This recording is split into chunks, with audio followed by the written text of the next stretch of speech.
Welcome to video number 2 of our Black Forest horse. So in the last video we went through and we laid out our parts and we stuck them in place. When we left off, I hadn't quite gotten this fully stuck on because my iron was a little bit cooled off. But I have since gotten all of our parts stuck on here. So now we're ready to go through the sewing process. I've got another one started here so that we, through the magic of video, can move a little faster through this. This particular version was an earlier prototype, so it's a little bit bigger than the other one if you happen to be detail-oriented and notice that. So for this part of our process, we're going to now use our threads and our needles. Now this little bundle here, you want to set this aside along with your other red circle. That's going to be used in video 3 along with our little packet of stuffing when we finish our ornament. So we don't need these things right now. We're going to set those aside. We do need, however, our needle, which is stuck into this little, black piece of felt, and our bundle of thread. So this is just loosely knotted so that it fits nicely into your pack. What you want to do is just unloop this and then unloop it this way, and you'll see that you've got a bunch of different colors of embroidery floss that are grouped together. And we're going to want to pick out the floss that we want to use. And there's an important thing to keep in mind when using embroidery floss. So here's our lighter piece of embroidery floss. Try to hold that up to you. And embroidery floss is actually made of multiple strands of basically material that's the thickness of thread. So if we see here, if we kind of fray this apart, there's actually 6 individual strands. Let's see if I can get so you can see all 6 of them here. When we're doing our sewing for this part, for video number 2, we're going to be using 2 of these strands. So there you can see. So there's the whole group and there's your 6 strands that are separated out. We're going to be using 2 of the 6 for each of these sets of stitching that we're doing, which is why it seems like you have a lot less embroidery floss than you think you need, because each of those is going to make 3 different lengths of sewing. So we need to separate this, and I find that it's best if you go kind of to the middle. So if we look at this and then pick out your 2, so I have 2 in one hand and 4 in the other, and then just very gently pull it apart. If you start at one end, you can kind of end up making a knot down the other end, which is why I start in the middle. The longer distance it goes pulling apart, because it's kind of twisted together, the more likely you are to end up knotting it up and being frustrated. So start in the middle, just separate 4 on one side, 2 on the other. We're going to set aside our 4 for now and keep our 2. And we're going to make a knot at the end. So nothing quite like having to make a knot and thread a needle on up-close video, so we'll see how this goes. So I usually make a double knot. You're going to need a double knot so that it doesn't pull through the felt. So we're just going to make our little simple double knot. You want those 2 knots right on top of each other. So see, there's my first knot, and I kind of hold my thumbnail against it so they end up on top of each other. And there we have a nice double knot at the end of our 2 strands of floss. And then down on the other end, we're going to take our needle, and how I thread a needle is to just put the ends of the floss right in my fingers. I place my needle over it, push the 2 ends up, and there I have my threaded needle.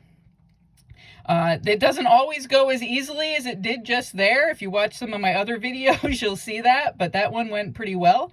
If the 2 ends are not perfectly even, you may want to trim them, because if they're uneven, it makes it threading your needle astronomically more difficult. So now that I have this threaded, I'm going to take the one that I already started, and I'm going to start showing you how to do the blanket stitch. So I started with this particular color of floss because I think it's going to give us some better contrast than the brown on brown. So when we're doing the mane, you can't really do our blanket stitch all the way down into the hairs that are hanging down. It gets too close together unless you stitch really, really small. And I don't stitch that small. So I'm going to start about here, kind of like at the base of the neck. And you want to start from the back, and you're going to push your needle through. So you see that we're right here. We're right at the edge of the flaxen mane, and our needle is through both the back circle, the neck piece, and the flaxen mane, right at the edge. We're at the very edge. And we're going to push that through and bring our needle through until we're up against the knot. Now, making the blanket stitch, and I'll tell you that I blanket stitch different than a lot of people have been taught. So if you've already learned how to blanket stitch and you're comfortable with it, you can blanket stitch any way you want. But if you don't know how to blanket stitch, I think my technique is a lot easier than some of the others out there, so I invite you to give it a try. Basically what we're making, if we look at some of my other stitches here, is you're making a little three-sided square, and I'm going to show you how you do that. And the key to having a professional looking result is to make all of your stitching very, very even. And that's what takes the practice. The technique isn't that hard, but getting so that you can do this very evenly, you have to go slowly in practice to be good at that. And I'm going to try to do this really up close. So here we have our thread that's come out right at the edge, and you want to go over and down the same amount, because remember, you're trying to make, three sides of a square. So over and down the same distance, and you're going to push your needle through and pull it through the back side until you've got like this loop here on the front. And now you want to come up again right at the very edge. See, there's my needle of the flaxen mane, and right in line with where you had pushed your thread down through. Now you're going to want to pull that through, and before you pull the remaining loop through, you want to put your needle through, and now you're going to take, and you need to reduce that loop so it's just lined up evenly against there. Every stitch you do, you got to do a little tug. Don't tug like crazy because you'll end up bending your felt, but just a little tug so that's nice and tight there. And now you're ready for your next stitch. So again, over and down the same amount, and pull till you've got a loop up at the edge, through the loop. See there, I'm through the loop. And you're going to pull this through and do a little tightening. All right, so see, we've got a nice even 2 stitches there. So you're going to want to keep doing this along all of your different edges. Now, don't try to do down between your strands of hair on the mane. Again, they end up overlapping against each other, and it's really hard down at the point. So I'm going to show you what you do with that. So what you're going to want to do is go all the way up here. You can turn the corner and then come down here and do all of that stitching. Okay. Now, I'm not going to keep doing that because I want to show you another stitch that you're going to need to do your mane. All right, now I'm just going to leave this. You wouldn't normally do what I'm doing here. I'm just saving time. So I've just left that stitch hanging there. I'll have to go back and fix that later. Now, if you want to have, and again, this is optional, but I think it gives you a nice look to it. If we look at our finished ornament here, you can see that I've stitched in a straight line, which gives you, some motion and some more definition to the hairs in the mane. So here's how we're going to go about doing this. And again, you're going to want to do this with a fresh piece of thread. I'm just, saving time in our video. And you're going to do this with a back stitch. And back stitch is really easy. The first thing we're going to do is we're going to be in, I don't know, maybe a 1/4 inch from the end, and come up, and you'd come all the way to your knot. And then I always go on the ends of my hair. I'll go off the end of it. I don't start off the end of the hair. It tends to pull the felt the other way. Again, that's a really picky detail, but I always start in and then go off the end. And the reason they call this back stitch is now you're going to go backwards from where you started the last time. So see here, you see that good. See where my other stitch is? I came, again, the same distance, about a 1/4 inch, and I've come further up the mane, and I'm going to pull this through, and then you go down right where you had come up the last time. So you're just proceeding backwards here. And I kind of just try to do this down the center of the mane for as far as you think looks good for, adding some hair. Again, you could just do a little, the one stitch on the end, and that'll hold it in place. But if you have the patience and the time, I recommend doing this little back stitch of these hairs up the mane. All right.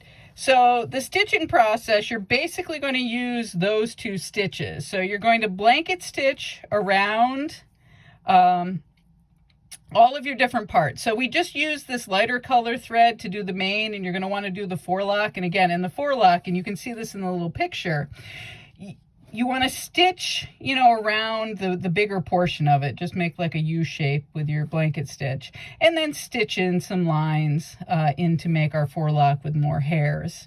And you're also going to want to take now your darker material thread. So we've got our brown here. And you're going to want to do the neck and all up in here and around the side of the face and down the face and the front face here. I have already skipped ahead and done this portion because I want to show you how to add some of the details. So I'm not going to show you too much more back stitch, maybe one more time. All right, so I'm going to start right here. This is a good thing to show you. So I finished off this piece here, this piece of floss, and I'm going to pull this up. So see, this little last stitch is loose because that was the last stitch I did. So now I need to start again. So I'm going to come up where I would have if I was still using the same thread. And I'm going to come to my knot, and I'm going to pick up my loop. And then on the back, I've just got to pull that other piece that I had there, so that on the front it tightens down. Help if I pulled the right one. There we go. All right, so now I've tightened that into place, and I'm just going to pull that into place. So see, now I'm going again. So that's how you finish. I don't even bother to tie this in. I just leave the end hanging there. You're going to want to leave, a little bit of a tail. You can make a slightly shorter tail, but don't cut it too short or it will have more likeliness to come unstitched. And then I do my knot and I pull that up against, and you just want to tighten it, and it'll stay perfectly fine like that. So again, we're going to pick up our back stitching and do, all down this cheek and all the way around. You'll get the hang of this. I can stitch faster than this when I'm not trying to keep my hands on video, but it's not a race. To give you some idea, for me, and I've made 1,000 of these ornaments, more than 1,000, it takes me probably half hour, 40 minutes to do the stitching on it, and that's somebody who's made a lot of these. So I think the whole project for you is probably going to take 2 to 3 hours with all of the different steps. So that's kind of what you can figure. So again, I'm going to cheat here, and I'm not going to finish this off. I want to show you a couple of other things that you can do here. Oops, hold on, did another stitch. Let's go down here. Now, some important details that you can do, I'm going to show you next. And I'm going to leave that needle on there for now. Again, you would not want to do this. When you're done, you want to snip these off. I am just cheating to save us some time here. We've got all of these different threads that are hanging off our ornament. That is not something you want to be doing. But I do want to show you how to add some of the details. Now, you'll see in your bundle of floss that you've got a piece of white. And that piece of white you're only going to do two little dots with, but they're very important dots. By adding a highlight in the nose and the eye, you add so much more dimension to your finish. It adds some life to your horse on your ornament. So don't skip this step, even if it seems silly. So again, we have a knotted piece of white floss here with 2 strands, and we're just going to come up and towards the top, and again, you can see that on our diagram. We're going to come up, and you're going to make a short little stitch. All right, so just make a tiny little stitch, even less than 1/4 inch, and you're going to pull this down through, And now don't pull it too tight. You can see now we've got a little highlight there. So now we can see better definition to his nostril. And this is even more important in the eye. So you want to be right in the top portion of the eye, like where the sun would be shining off of that eyeball. So we're going to come up and we're going to make a nice little stitch here. And go down through, and again, don't pull it too tight because the stitch will just disappear. And there we have our nice little eyeball there. So we need to cut this thread off. I didn't have my scissors over with me. But when you're finished with this, so you can see I just did this with both of these. Just leave a little tail here. I don't knot these off. If you wanted to, you could take and run your needle through the back of the felt while it was still attached. I'll show you that with the next set of stitches. But again, these are not, we're not making things that are going to be roughly handled, so knotting it in doesn't really matter that much. But look, now that we've added that white, doesn't that make a big difference in how well we can see our horse's face? So make sure you don't skip that step, even though it seems sort of silly. The other step that we want to do to give some dimension to our horse's face is take our black. So again, we're not going to use a lot of this black floss. So get yourself 2 little pieces here.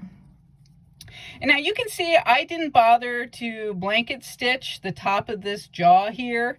And I didn't do that on the sample that I did either, because I knew that I was going to be putting this mouth in. So I didn't think I needed to do that. I mean, it's up to you if you want to stitch that or not, but you can see on my sample here, I didn't stitch that. But what we're going to do now is we're going to put in his little mouth. So to do this, again, it's going to be our back stitch, and you want to start in from the end, pull up through to your knot, go off the end of his face. There we go. There's our first piece of mouth. And I just followed right along the top of this jawline. So make a nice little straight mouth here. A couple of stitches along here till you think you've gotten to the right point. Again, you can use your picture as a reference. And then for the last stitch, I just went down a little bit on an angle because their mouth kind of turns down a little bit. So just go a little bit below. See, I went a little below there. You can see that. And I'm going to come up right through here. And there you go. So we have our horse's mouth on there. So look how much different that is with your little white dots and your little mouth. It gives your horse a lot of character there. All right. So I said I'd show you, how to, another way to finish this off. So I've got this still attached. If you want to, you can just pick up some of the thread and run through there, and then again, cut and leave a tail. All right, so there's the basics of your stitching. One final thing that you could do, and again, I think this is more optional than anything else and why I left this thread on here. But if we look at our sample, I tried to make his nose be a little bit rounder with these lines that I've added to it. I mean, you don't have to do those. If you like it like this, don't bother.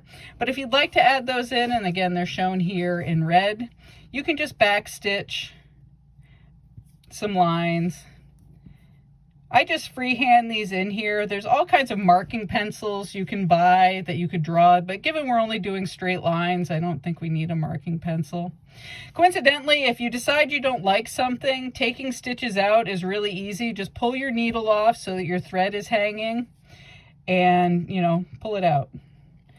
I pull out a lot of stitches. There's no pride lost in taking out stitches. So just take the end of your needle, pull them up there, and then I can pull this out the back, and then if you want to make the holes go away, just rub it with your fingernail and voila, it's gone. So again, you can back stitch those in, or you don't have to if you don't want to. So that's where we're going to leave today's video. I've shown you some of the basic techniques. And to get stitching here, I do have some other videos up showing different ornaments that may have a slightly different take, although I think I'm pretty consistent in how I approach the blanket stitching.